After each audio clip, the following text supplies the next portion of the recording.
Hello, my shimmering star. I am Amika Diya. Welcome you all to this amazing platform of Tutors Theory. I hope you all are doing well.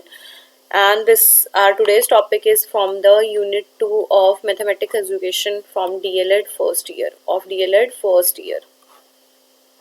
ठीक है, तो chapter 2 का क्या नाम है? Geometric shape, ज्यामितीय आकार या आकृतियां क्या होती हैं उनके बारे में जानेंगे। कैसे ओरिजिन हुआ था, 0D कौन है, 1D क्या है, 2D क्या है, इन ऑब्जेक्ट्स के बारे में हम जानने की कोशिश करेंगे। ठीक है, तो सबसे पहले है सिंपल ज्योमेट्रिकल फिगर्स क्या होते हैं। पॉइंट सबसे पहली जो 0 डायमेंशनल है, जिसको 0D भी बोल सकते हो आप, तो हमारे पास सबसे पहली जो चीज होती है वो है पॉइंट। ठीक है, पॉइंट क्या होता है? जिसकी ना कोई लेंथ होती है, ना कोई ब्रेड्थ होती है, ना ही कोई हाइट होती है, ना कोई एग्जिस्टेंस, मतलब ऐसा कोई भी चीज नहीं है जिसकी वजह से आप शो कर सको कि इसकी कोई ना कोई एग्जिस्टेंस है। ठीक है, तो पॉइंट बहुत क्लियर हो गया, जिसकी कोई भी डायमेंशन नहीं है, ना लेंथ है, ना ब्रेड्थ है, ना हाइट है, ना ये है, ना ये है, ना ये है। ठीक है, इसके बाद है स्ट्रेट लाइन।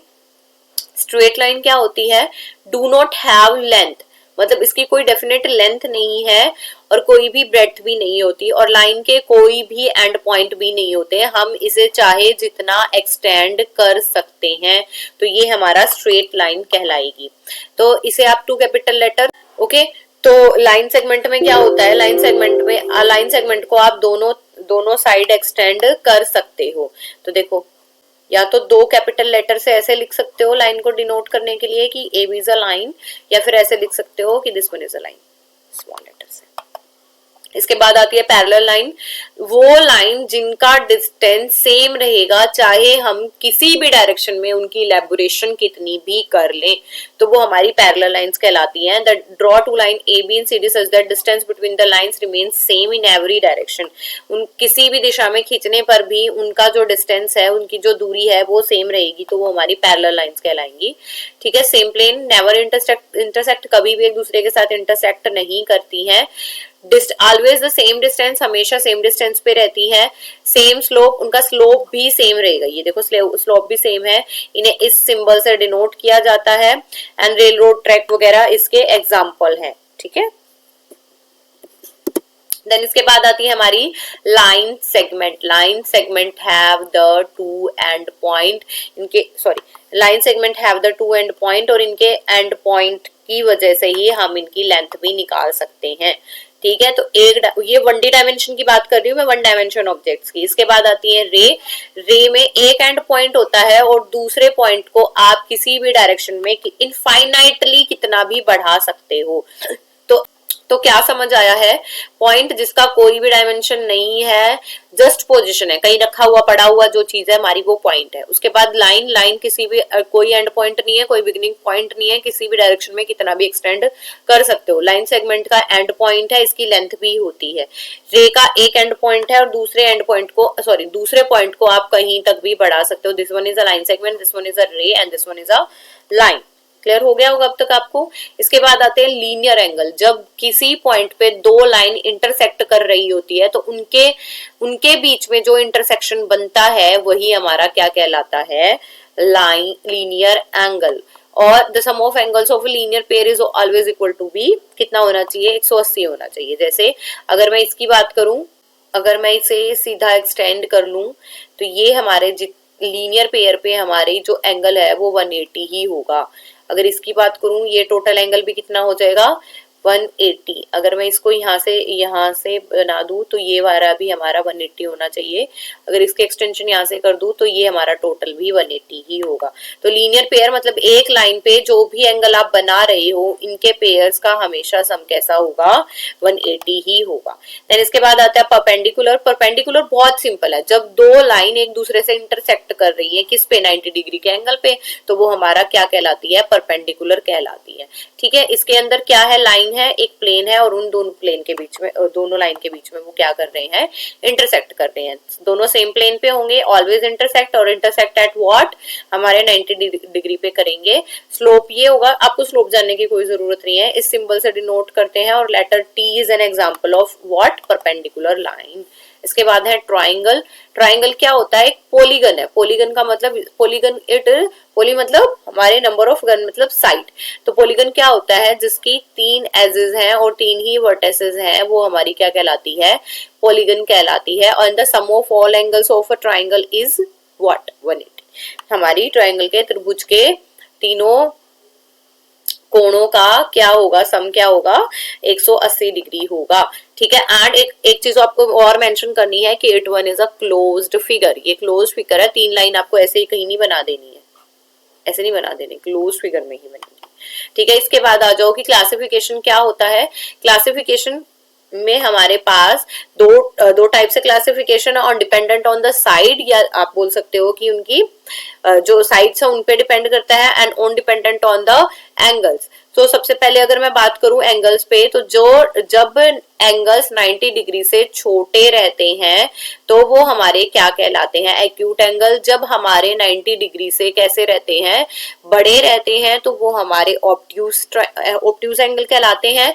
और जब 90 डिग्री के रहते हैं तो वो हमारे राइट एंगल कहलाते हैं। और किसी ट्रायंगल में जब हमारी जो हमारे प्रेजेंट एंगल है वो कैसे हो जाए, सारे के सारे कैसे हो जाए? 90 से छोटे हो जाए, तो वो हमारी ट्रायंगल क्या कहलाएगी? एक्यूट एंगल ट्रायंगल कहलाएगी। और अगर किसी ट्रायंगल में एक हमारा एंगल 90 डिग्री से बड़ा हो जाएगा तो वो हमारी ऑब्ट्यूस एंगल कहलाएगी, जैसे this one is the example. And अगर एक एंगल हमारा 90 डिग्री हो जाएगा तो वो हमारी राइट एंगल ट्रायंगल कहलाएगी। फिर बात आती है साइड की। 2 साइड्स आर सेम। अगर 2 साइड सेम है तो वो आइसोसेलेस ट्रायंगल है। तीनों की तीनों साइड सेम है। If the triangle have the all the 3 sides are equal to each other, then this one is a equilateral triangle. If no side of a triangle is equal to another side, then it is a scalene triangle. ठीक है, आ गया दोनों का समझ।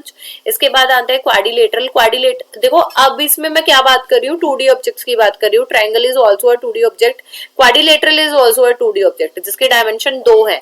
ये dimension देखनी है और ये डायमेंशन देखनी है। देन इसके बाद आओ क्वाड्रिलेटरल में क्या है? 4 ही एजेस हैं और 4 ही हमारे क्या है? वर्टिसेस भी हैं। और इंटीरियर एंगल का सम कितना हो जाएगा? 360। अब कोई आपसे पूछे कि 360 क्यों है, तो अगर मैं क्वाड्रिलेटरल को देखूं, it is the combination of what? 2 triangle. तो 180 की ये हो गई और 180 का सम ये हो गया, तो 360 हो गया। अब आ जाओ टाइप्स। ये होते हैं स्क्वायर, जिसकी सारी की सारी साइड कैसी है? सेम है। देन हमारे पास रेक्टेंगल है, इसके बाद पैरेललोग्राम, ट्रेपेजम, काइट, और ये हमारा क्या है? रोम्बस है। देन इसके बाद आते हैं रेक्टेंगल। रेक्टेंगल क्या है? इट इज ऑल्सो क्वाड्रिलेटरल, जिसकी जो साइड है कौन सी side? Opposite sides are parallel to each other and the vertices and they intersect at angle of what? 90 degree. जब वो एक दूसरे 90 डिग्री पे हमारे इंटरसेक्ट करते हैं, और सारे वही है, सम तो 360 ही होना चाहिए, और अपोजिट साइड हमारी एक दूसरे के पैरेलल है। ठीक है, मैंने सेम नहीं कहा, मैंने पैरेलल कहा है। पैरामीटर ध्यान रखना, sum of all side is known as क्या? पैरामीटर। पैरामीटर क्या होता है? 2 इंटू एल प्लस बी। ठीक है, और ये कैसे निकला? क्योंकि हमारे पास 2 तो एल है और 2 हमारी बी है, तो हमारे पास क्या हो जाएगा? 2 इंटू प्लस 2 प्लस बी। ठीक है। देन इसके बाद आओ एरिया। एरिया कि किसी भी फिगर में कितना डायमेंशन या कितना रीजन कवर्ड है वो उसका एरिया होता है। तो एरिया ऑफ अ ट्रायंगल क्या हो जाएगा? L into B. ठीक है। देन इसके बाद आती है पैरेललोग्राम। पैरेललोग्राम जिसकी अपोजिट साइड्स इक्वल भी हो और पैरेलल टू ईच अदर हो, तो वो हमारी पैरेललोग्राम ही कहलाएगी। रेक्टेंगल में भी opposite sides are equal and parallel to each other. Then इसके बाद parameter of parallelogram. Parameter of parallelogram भी हमारा सेम ही रहेगा, 2 into A plus B, where A is the length and B is the breadth. Then इसके बाद एक और हमारी फिगर है कैसी? 2D object, that is circle. Circle क्या होता है? अगर हम सेंटर पॉइंट से जितने भी लोकस पॉइंट है, जितने भी, अगर हमारा ये लोकस पॉइंट है, तो अगर हम सेंटर से इस लोकस पॉइंट को ज्वाइन करते हैं, the all distance from the locus to the centre is equidistance. तो ये सारे डिस्टेंस हमारे कैसे रहेंगे? सेम रहेंगे। तो जो आकृति हमारे सामने आएगी वो हमारा सर्कल आएगी। ये हमारा सेंटर हो गया। The centre point of a circle is known as centre of the circle. इसके बाद the distance between the locus point and the centre is known as what? Radius. Then the distance between the distance which is passes from the locus to locus point and also from the what center में से भी पास हो और to locus point से भी पास हो तो वो हमारा हो जाएगा distance is equal to 2 into R, ये भी ध्यान रखना है आपको। And this one is known as arc, ये जो पोर्शन आपका बचेगा ये हमारी आर्क कहलाएगी। ठीक है, इसके बाद आती है सरकमफ्रेंस। सरकमफ्रेंस क्या होता है हमारा, the distance around the circle is known as circumference. Circumference का एरिया फॉर्मूला है 2 पाई आर डायमीटर। तो अभी मैंने बताया कि जब सेंटर पॉइंट से और locus point two locus point को ज्वाइन करेंगे तो जो सबसे लॉन्गेस्ट डिस्टेंस हमारे सामने आएगा वो हमारा डायमीटर है। डायमीटर का हाफ हमारी रेडियस होती है, इसके लिए भी मैंने आपको डेफिनेशन बता दी है।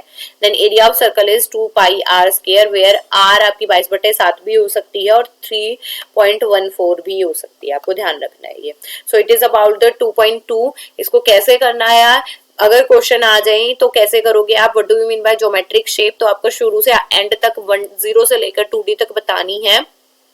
आप 3D ऑब्जेक्ट्स भी कर सकते हो, ठीक है, 3D भी बता सकते हो, बट आपके सिलेबस में इतना ही है तो मैंने आपको इतना बता दिया है।